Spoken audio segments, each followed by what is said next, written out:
Ladies and gentlemen, the stage is set, the bright lights are on. Dublin, make some noise! It's obviously Fight Talk. Here we are, we're live from the beautiful Whiskey Fair. Brought to you, as always, by MMAMix.com. For all your UFC, MMA, Europe, Bama, Bellator, you name it, they cover it. They're obviously good because they're with obviously Fight Talk. I'm joined, as normal, by Crazy Carl Doran. What's the crack, lads? Mr. Robert Pallin. What's the crack, lads? And I'm Noel. What's the crack? So here we are. This is episode 25.2 in a way. So we're basically covering UFC Fight Night 90.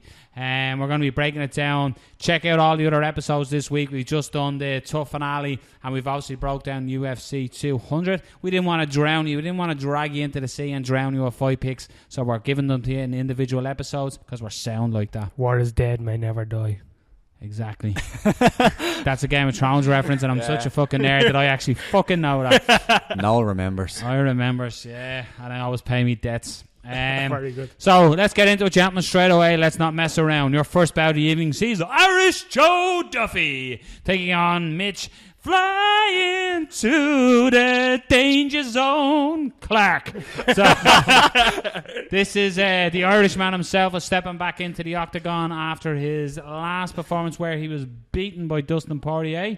I'm correct in saying that. Yeah. So this is Joe Duffy's first step back in. Funny, I've checked Facebook this week. I've checked Twitter. Not everybody I know was talking about this on Facebook. It's almost like they've got off the bandwagon. Yeah. So an Irishman is fighting this weekend in the UFC. Conor may have been pulled from 200, but Joe Duffy's fighting. Gentlemen, what do we think? Joe Duffy all the way. For fucking sure. Joe Duffy's an absolute monster. Have you seen it? Like, his ground game is better than his stand-up game. And his stand-up game is fucking sick. Joe Duffy's a monster. I'm telling you now. Mitch Clark, I feel bad for Mitch Clark because fucking Eryk is going to destroy him. Can't wait. I'm just looking at the picture that the UFC put up. So normally when you put up an Irishman on any sort of profile picture where he's just in his shorts, he's going to look pasty. But holy fucking shit, Mitch Clark looks like he does, they took the negative and put it up as his fucking picture.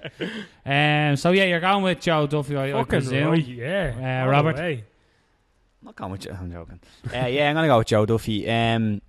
He had a bad performance in the last one. It wasn't good. I think we can all admit that it wasn't a great performance. But I thought it was more Dustin Poirier. No, Poirier looked good. Joe just couldn't get off his back. Poirier kind of flipped the script a little bit. I don't think anyone really expected Poirier to shoot for that many takedowns. And I think Joe Duffy was even a little bit shocked. I'm not sure if he trained for that, but Poirier looked great.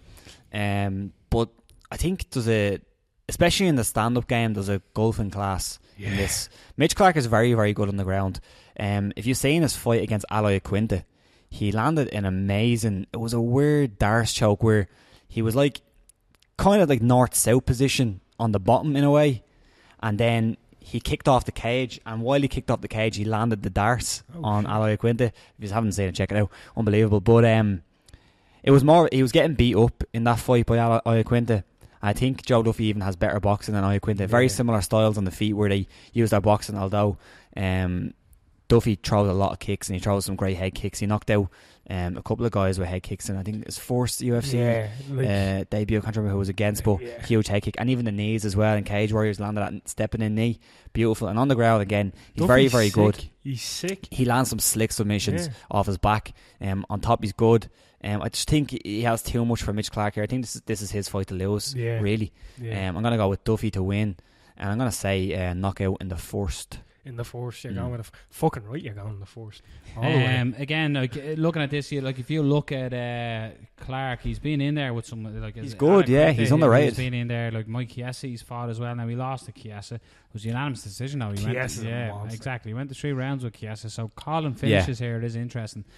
Fucking interesting. I just think Duffy has a lot of power. Again, none of you pointed out there. I know, Carl, you said his stand-up was great, but Joe Duffy does come from a boxing background as well. His hands are elite. He's training out a tri-star under Eryk O'Keefe and Faraz Sahabi, so he's up there with absolute monsters. He's training in one of the best gyms, world renowned. I think Joe Duffy's been a while. How long ago was that against Poirier? That was back in January, was it? Yeah, it was quite a while ago. So you're talking 6-7 months ago. So he's 2nd of January. He's stepping back in there now, and I jokingly said at the start, I haven't seen on Facebook. It's sort of a pity that you're not seeing on Facebook that everybody is just on the McGregor train. And don't get me wrong, we're fucking season ticket holders for that fucking train. But get behind Joe Duffy just as much as you get behind Conor McGregor, because one thing I'd say Joe Duffy is delighted about actually was when Nate Diaz bet McGregor, he's going, well, thank fuck I'm not known as Joe Duffy, the last man to beat Conor McGregor. Yeah. So he's sort of out of that shadow. I don't think he ever lived in that shadow himself personally. But Mitch Clark is very dangerous. What you said, that especially on the ground, very dangerous. Very dangerous. And in fairness, in his last fight against Poirier, you said that Joe Duffy didn't really expect the takedowns. So you got to be looking at that as Mitch Clark could be looking at that as his target go-to. Yeah, but I'd say the difference for Duffy is kind of similar. We know he's going to be looking for the takedown. Clark isn't great on the feet. He's very stiff. Like, he has fine striking, but it's not like Joe Duffy's so loose. He has good head movement. And always that's has the thing. Sorry, that's the thing as well. Like, as you said, Clark on his feet is very stiff. In the space of time he's had since his last fight, there's no way he's going to close that gap on Duffy in terms of the striking. No chance. No. And I'm sure, as you said, Duffy has some great coaches behind him. I'm sure they've been looking at that last fight and say, okay, we know what happened there. We don't want that to happen again. And I'm sure Duffy's thinking to himself, I don't want that to happen again, because it looked miserable. Duffy has a miserable time in there against Poirier. Great performance by Poirier. So I expect Duffy to come out looking better than ever, and I expect to win the fourth round. I do. I expect him just to catch him with something, probably a head kick or something in the fourth round. I'm going to go, since it is my pick there, Rob, I'm going to go with a second round. I'm going to go late in the second. You're going to get Mitch Clark trying to take it to the ground, and he's going to get frustrated that he's not getting it there. And Joe Duffy just on his feet, landing his beautiful knees as well. I can just see Joe Duffy getting the finish. Mightn't be as early. Both of you predicting round ones. I can see late round two. But Joseph Duffy waving the tricolour once again proudly in the octagon for Ireland. Octagon. I look forward to it, and again, that's going to be on your main card, and it is on UFC Fight Pass. So if you ain't got it, get on. They have a 7-day trial. So what day is today? Yeah, get on it now. You'll watch the fights. So moving up the card, we have got Alan Jouban versus Belal Mohamed. So it's basically, I'm looking at usernames. I'm looking at nicknames, and I have to zoom in because I'm not wearing my goggles. Brahma against Remember the Name. Yeah. That's shocking. Yeah. That's fucking shocking. What the fuck? That's a shite name. I'm not. I will remember it. I'll remember it. It's not as good as Carl Crazy Doran. No, it's not, because Noel O'Keefe gave that to me. Yeah. But remember the name. I will remember the name, but I'll remember it for being shy. What's his name without looking at your laptop? Belal Mohamed. Well done. There was pressure on that, wasn't there? Yeah. So, anyway, forget names. What do we think? Fights. No, his name is fine. His nickname's shy. Sorry. Yeah. So, let's go. Fights. How are you looking at this one? Alan Jouban. Decision. Okay. I'm going to go with Jouban as well. Have you ever seen Ting Fight? Nope. Ting Fight? The guy that you need to remember his name? Belal Mohamed. Yeah. He's good. I just looked at a couple of his fights there recently today, and he fought Steve Carl in his last fight and just completely swarmed him. If I can kind of explain on what fighter I'd compare him to, it'd be like Michael Bisping, where he's not a huge puncher, but he's very technical, has a great gas tank, lands a lot of shots, like a ton of shots, and if he's gonna finish it, it'd be, as Noel likes to say, the accumulation of damage. Exactly, it'd be like that. The difference between him and Jouban would be Jouban has that one punch knockout power. Yeah. And Jouban's gorgeous. It took you so long. You made that more awkward than it needed to be. And Jouban is gorgeous.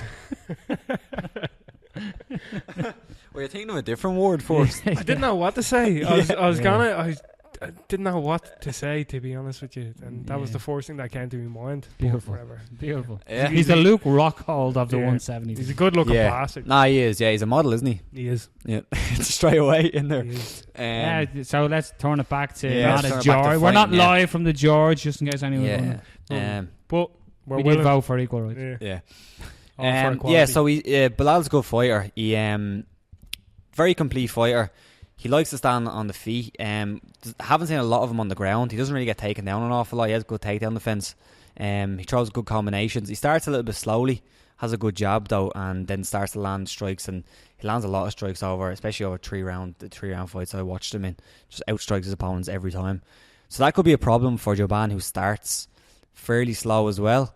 But he does have a lot of power. Like in Joban's last fight, he landed an amazing elbow up in the clinch. I think that's where he's going to win it, up against the cage at the clinch. Haven't seen a lot of Bilal up there, but I think if Joban, who's a bigger guy, can get him up there against the cage and the clinch, he can land some elbows, really rough him up there, and get a win. And I'm going to go with another finish, but it's a tough one because he's tough, Bilal. But I'm going to go for a finish in the second. Nice. Sorry, who would you pick? Joban. So your hashtag decision tonight, and your Mr. Mr. Victories. Finish. So Kevin James was in a movie with Bas Rutten. What was the name of that movie? Here Comes the Boom. Boom! Here comes the boom. And Alan Jaban is going to bring the boom. It's great though. Anytime you shout, the light changes. Yeah. Every time. There we go. Back to green. So yeah, I think Alan Jaban here. Rob was making me watch a video of that man that you'll never forget his name because you'll remember his name, Belal Muhammad. And I just your Bisping comparison is actually really good. Actually, he's got the pep, but not the knockout. Yeah. While Alan Jaban does have that.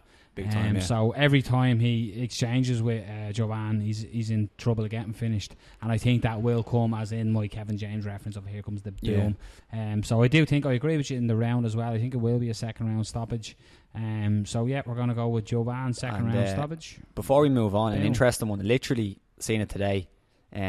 He's Muslim, so he was doing Ramadan. Oh yeah. So he's training during Ramadan, so he's basically fasting while he's training. I know a lot of fighters that do that though, especially. That sounds rough. Khabib, Nurmagomedov. Yeah, that sounds rough. But I know Khabib said he doesn't want to fight during Ramadan because he'd be fasting. Yeah, exactly. But obviously this guy took a fight during it. I know a lot of fighters that especially in the K1 world, that do that, and like I've seen them fight during that in Ramadan and stuff, and it's like.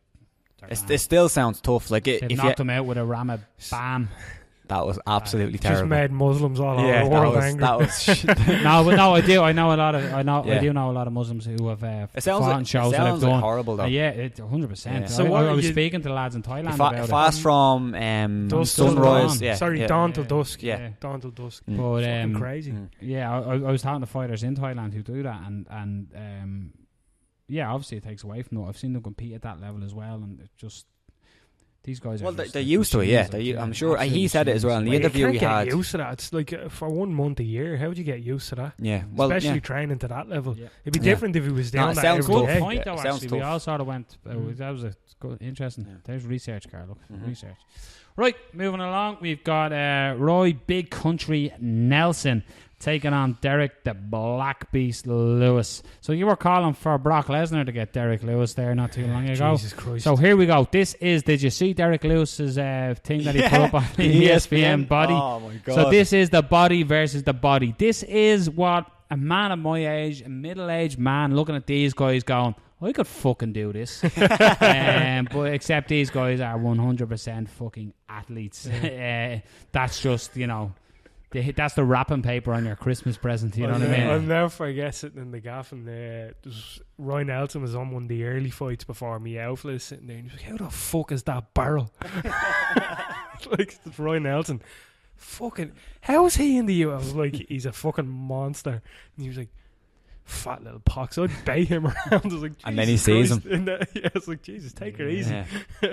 Put the kebab down, Dad, and stop doing it.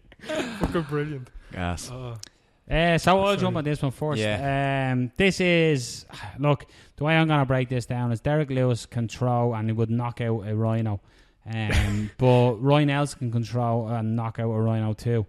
I just think that Derek Lewis would Leave the gas. rhinos alone. Gee. Derek Lewis. No animals are hurt.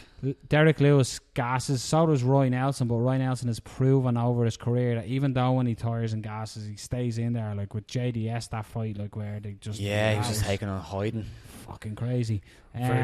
So I just think that Roy Nelson, this is gone. The two of these are going to stand and bang. Actually, an interesting point that just came into my head as I'm talking is I wonder how the Mark Hunt walkaway will land. And Roy Nelson is known for his chin, so I wonder how many shots that shot from Mark Hunt took off his chin and many more he can take.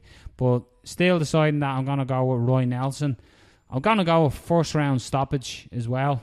I'd love to see Roy Nelson get back into his old Roy Nelson of That's using what we his say jiu-jitsu. every and single fucking I'd Roy love Nelson to see fight. that, but at the same time when he's fighting, I'm like, oh, fucking Roy Nelson's fighting. So this is Roy Nelson versus Roy Nelson. Just Roy Nelson. just in a different colour skin, like you know what I mean. It's like when you're playing a video game. Like, oh, there's Roy Nelson. All right, let's change the skin colour. That's basically what this is. These are two when you absolute tanks that can hit. They're not the most fittest looking men in the world, but don't let that fool you. These are unbelievable athletes, and this is a huge. It could be a coin flip. I'll be interested. The point I made about Mark Hunt knocking Roy Nelson out. Be interesting to see how Roy's chin is after that. But I just think Roy is the more technical, wild swinger, if that makes sense. Yeah, I'd agree. But I just think Roy will land a shot, and I don't think Lewis can take like Roy Nelson can take. Yeah, I think the other X factor is the jiu-jitsu. Like if it does go there, which I wouldn't bet on that it will, but if it does go there, even if somebody gets dropped and it goes down there, you're going to have to say Roy Nelson has an advantage, even though we've seen zero in the UFC of his jiu-jitsu. Unless he's on the bottom. Unless he's on the bottom. But even there, he might be able to do a couple of things, maybe sweep him, because Lewis has a very good top game, as in, if he can stay in your guard. He's heavy. Yeah, exactly. He's heavy. I think very good top game is the wrong word. I think he knows, like, Derek Lewis has a heavy top game, and he knows it. Yeah, and that's the his big striking. thing His striking from the top is just scary. Yeah. So that's where you'd be afraid. If it hits the ground that way and he's in his guard, not even in his guard, kind of standing, posturing up over him, that's where I'd see a problem for Roy Nelson on the ground. But apart from that, if it hits the ground and Roy Nelson gets on top, I think it's game over.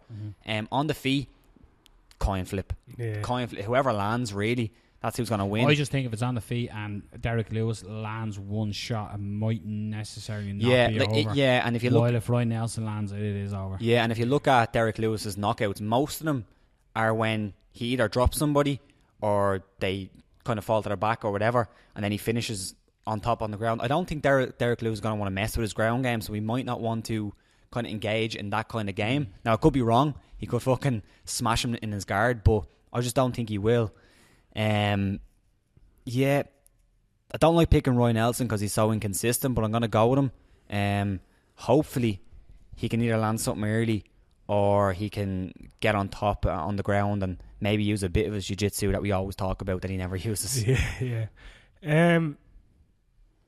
I love Derek Lewis. Yeah, he's the Black Beast. He's fucking hilarious. What a man. He's so funny.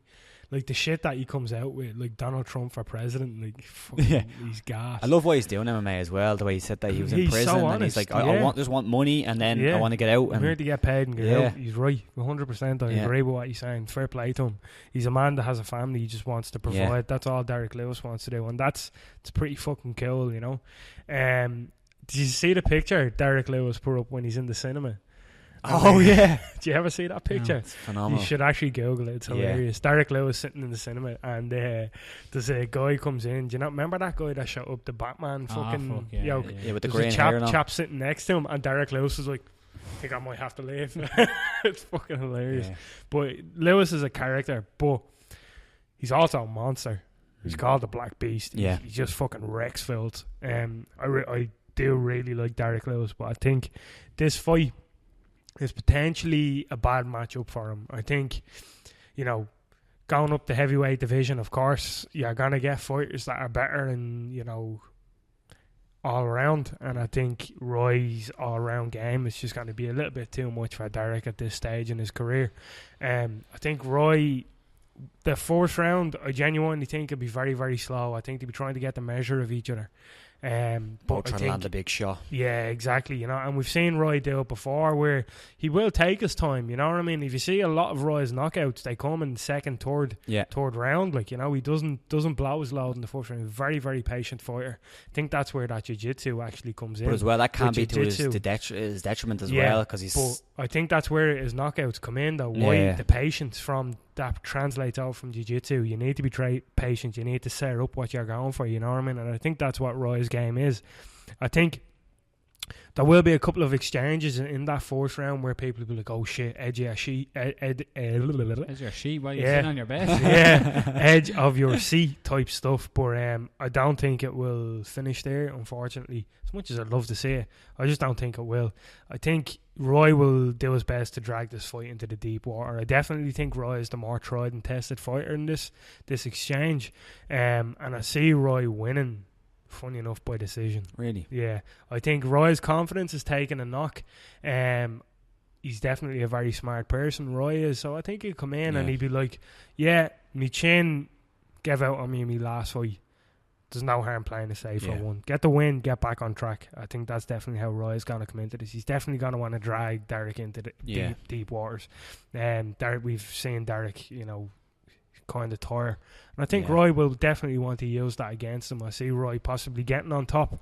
If Roy is to finish, I'd say it'll be an arm triangle, really, possibly in third round if he is going to finish. But I don't think he will. I think it'll be decision. Yeah, so I think as well it's good. It's important to point out that usually when Roy loses, it's when he has guys against him who will stick and move, and he'll just be tagged for the whole fight. I don't think Derek has that in his toolbox. So no, this is going to be for me. This is rock'em sock'em. Exactly, robots. That's what I'm assuming. So we'll go with Roy Nelson. We all agree. We all went with Roy. So moving on to your main event of the evening, you have your reigning, defending UFC lightweight champion. We won't go big. Rafael dos Anjos taking on his challenger, number 2 ranked in the world, Eddie Alvarez. Now, everybody is bitching and moaning that Eddie Alvarez is getting this shot. Carl, you are one of them? Yeah. Rob, are you one of them? No. No, I wasn't one of them. I think Alvarez, he's beaten former champions. He's a grinder. Right, he's not your fucking... He's a grinder when he can be, but if you look at some of his other fights, they're absolute barn burners. Yeah. I like Eddie Alvarez. Yeah, I do like Eddie Alvarez, and I think this is a legitimate fight. There's not a bother about it. Like, I wouldn't be going, I shouldn't be getting a shot. Like, he would get the shot ahead of him. Yeah, like, there's nobody really there like that I'd put in there ahead of him. Exactly. Like, he's beaten basically all the other guys. The only other guy you'd probably say is Khabib, and Khabib's not really around. He got injured. He came back, got a fight, and injured. Yeah, the story. Is Khabib injured again? I don't know. Well, he pulled out with a fight with. Well, he fought. Ferguson pulled out and he fought. Yeah, he fought. Yeah, but that guy. In fairness, that win. Yeah, shouldn't be getting him the exactly. title shot. Yeah. This is true. It was a late notice again. I can't even remember who he fought, to be honest. And it wasn't. Who it wasn't? It wasn't Bella Muhammad, because you'll always remember his fucking name. Nice. Dan actually picked the guy against Khabib. I remember that. Yeah, Dan, it was his UFC debut. I can't remember his name. Don't know what Dan was thinking. Dan was on the Peroni. Right, so here you are, your main event. Title up for grabs. Do we see a new champion, or do we see the belt going back to Brazil? That he doesn't live in Brazil because he lives in America. But does we see the title staying in the dos Anjos household? I see Eddie Alvarez getting absolutely trounced. So destroyed. Dos Anjos has to go out and buy a new tin of brasso, does he? Just to shine that belt. Mm-hmm. It's just him getting destroyed. Eddie Alvarez, Robert, how long was I going on about Eddie Alvarez and Bellator? I was a big fan. I loved Eddie Alvarez, and I always said I'd love to see him in the UFC. I want to see him get tested. And he come over, and I went,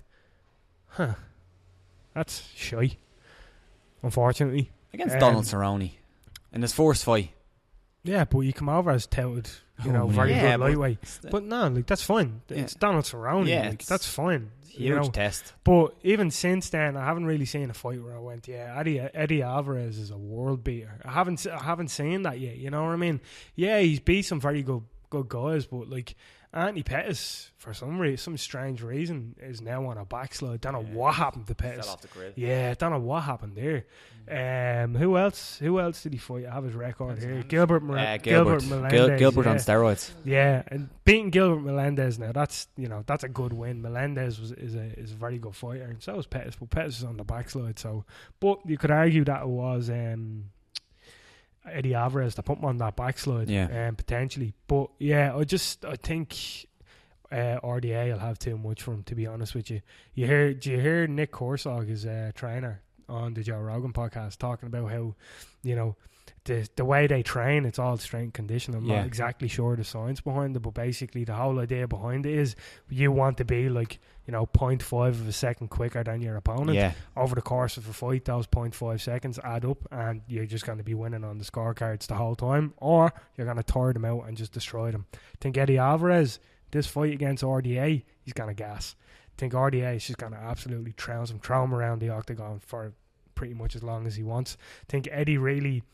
We used to see him in Bellator as that fucking, constant movement, in and out striker, and he'd have a lot of pressure. We haven't seen much of that, and I definitely think his pressure coming forward isn't going to be very good coming into RDA. RDA's pressure coming forward is relentless, and if Eddie Alvarez tries to engage, RDA always has that fucking ace where he can just take it down and submit you.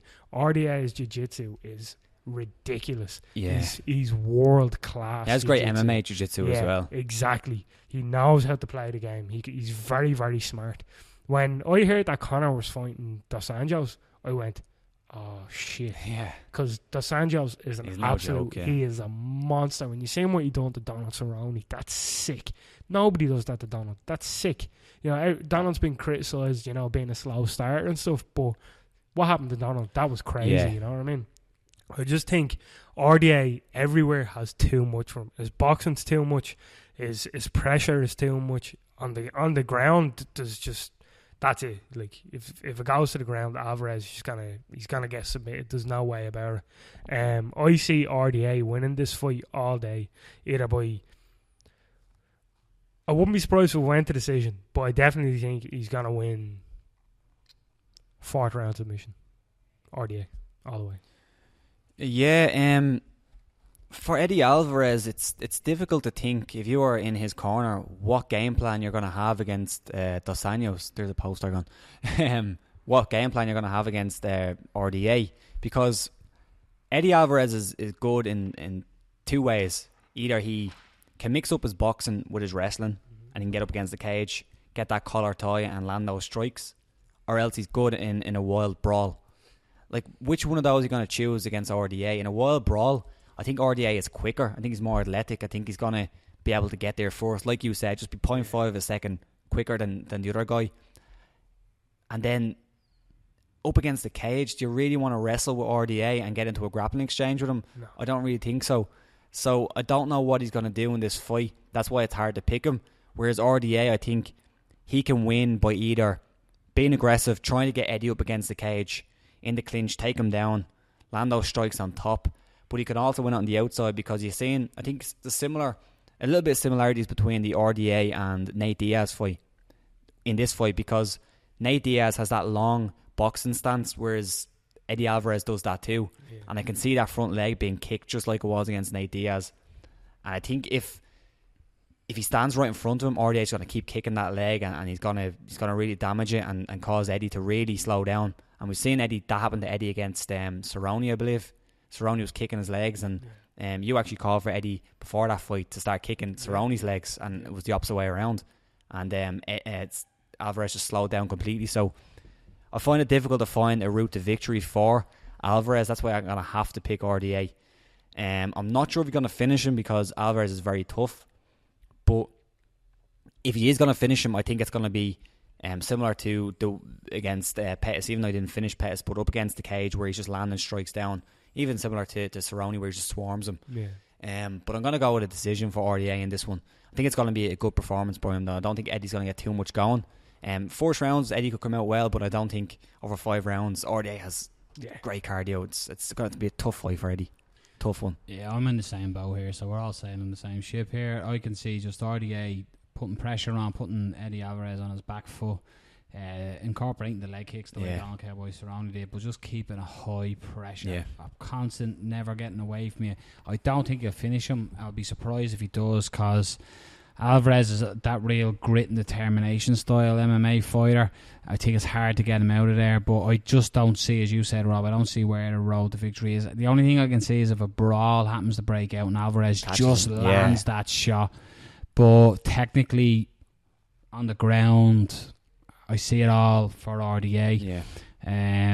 You said, Carl, when you've seen the matchup with McGregor, you fucking I had to go and buy a fresh batch of fucking pants because I was terrified for Conor. Just such a RDA is an absolute beast. There is ways and means of beating him. Obviously, he has dropped fights previously, but I just think he's on the cusp of his elite moment. You see fighters reach just the crescendo of their career, and that's where RDA is for me right now. And I just don't think Eddie Alvarez is the man to chop that tree down. So I just see RDA bringing a fight. I don't see him finishing. I see it going the distance, but I see it being a 50-45 on the judges' scorecards. I'd like to see a competitive fight. Like Alvarez will, every minute of every round, he'll still be in the fight. He'll still have the potential to do it. But I just think RDA has too much. I think the only way I can see really Alvarez winning is if RDA gets into a boxing match with him, and he stands right in front of him, and I just can't see that happening. RDA is too smart, and I can see his move. I can see him pushing him back. His Muay Thai is really, really good. It's got really good over the years, and he lands huge kicks. The kicks to the body as well, the front kicks and the kicks to the legs and the head kicks. All the kicks, like Alvarez, really all the kicks. Alvarez really throws the kicks. He'll throw a couple of leg kicks, but high kicks, body kicks, it's not really there. I think. I think RDA has too many tools. Alvarez's leg kicks were his bread and butter back in the day. He doesn't do it anymore. You know, it's such a pity. That was my favourite thing about Alvarez was his leg kicks. They were they were scary, scary leg kicks. You know, but we all went RDA. All the same way. So we're going to do a little look down the card, are we? On the radar. Give us your under the radar. To be fair, on the last episode, I went first, so give us your... I went last, so I'll go first. Let me just get the card up here. All right, here we go. I will go with Mike Pyle versus Alberto Mina. Wanker. Did I rob on your picks? Mike Pyle, great veteran, does everything well. Fucking cunt. Mina got into a crazy fight in his UFC debut, absolutely mental fight. And then his second fight was against Yoshihiro Akiyama, Sexy Yama. And Carlos Sexy Yama. I love Sexy Yama. And he won that one in a close decision. But Mike Pyle, I always like watching Mike Pyle fight. Mike Pyle, good Muay Thai, good ground game. And if it hits the ground, it could be interesting because third degree black belt for Mina as well. So I like that fight. And Mike Pyle's no slouch. Exactly, So. Do you want to go? No, I went first last time, so I get the honour of going last. I'm going with John Makdessi versus Mehdi Baghdad. It's a good fight. Yeah, I like that. I like John Makdessi, they call him the Bull because the lad just has serious power. Baghdad, the Sultan, I don't know. He was on Tough in the, wasn't it the McGregor season, the Tough? He was on Team McGregor, I think, I don't know much about him, to be honest with you, but I know John Makdessi, and I like John Makdessi. John Makdessi's always exciting.